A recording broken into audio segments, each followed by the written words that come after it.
Russian President Vladimir Putin and Turkish leader Recep Tayyip Erdogan are discussing the Black Sea grain deal in talks in the Russian city of Sochi.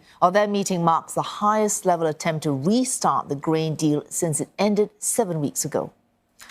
At stake is global food security, with prices rising around the world over uncertainty about whether Ukrainian grain will reach the regions that need them the most, namely Africa, the Middle East and parts of Asia. The United Nations and other bodies have urged Russia to return to that deal to no avail.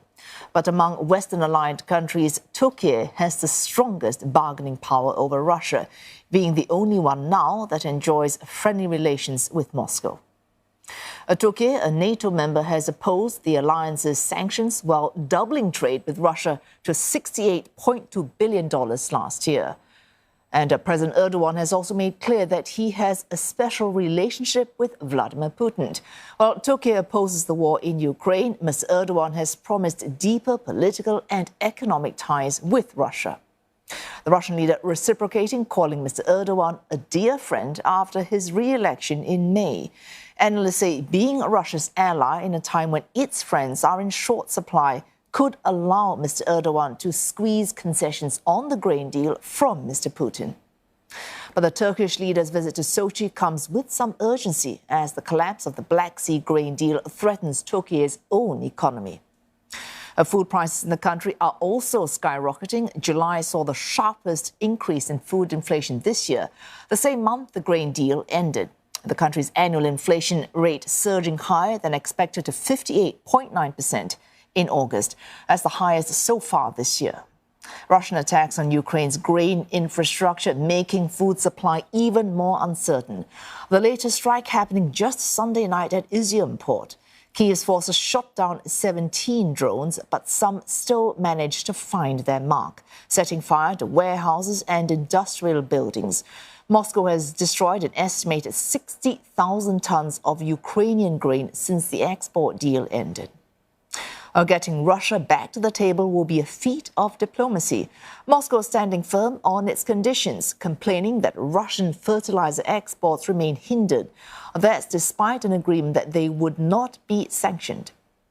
Russia also wants reconnection to the SWIFT international banking system and says being unable to ensure its ships has hampered agricultural exports. Foreign Minister Sergei Lavrov has promised that the grain deal will resume as soon as Moscow's demands are met. Dasha Chernyshova joins us live from Moscow. Dasha, Mr. Putin and Mr. Erdogan making some comments ahead of their meeting. Run us through what we can expect from the two leaders considering these comments. Well, indeed, the meeting in the extended format has lasted for about 90 minutes in the Black Sea resort city of Sochi. We understand that the Russian president and the Turkish president have discussed a lot. In the opening remarks, the sides have been giving us the sense of what they are expecting to achieve in these negotiations. The Russian president saying that, of course, the issues related to the conflict in Ukraine will be discussed. He was also referring to the idea of setting up and finalizing details on the establishment of the gas hub of Russia in Turkey. He was expecting that this work will be finished and finalized anytime soon. The Russian president has also said that obviously the issues related to the Black Sea grain deal will be discussed and Moscow is open to continue these discussions. And the Turkish president Recep Tayyip Erdogan has been saying that indeed the whole world is watching how these two leaders are talking about the Black Sea grain deal. Let's listen in what they had to say. Нам есть поговорить о чем с точки зрения обеспечения безопасности в регионе. Конечно, не обойдем вниманием вопросы, связанные с украинским кризисом. Я знаю, что вы намерены поднять вопросы о зерновой сделке. Мы открыты для переговоров по этому вопросу.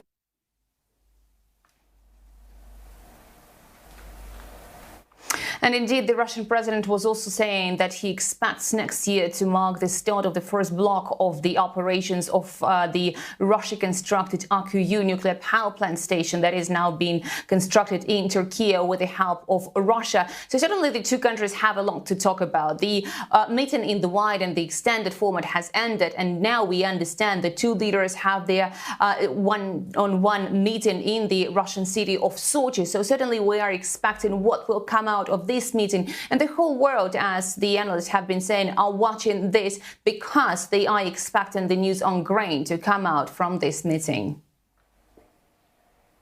Oh, thanks so much for joining us. Dasha Chernyshev live there from Moscow.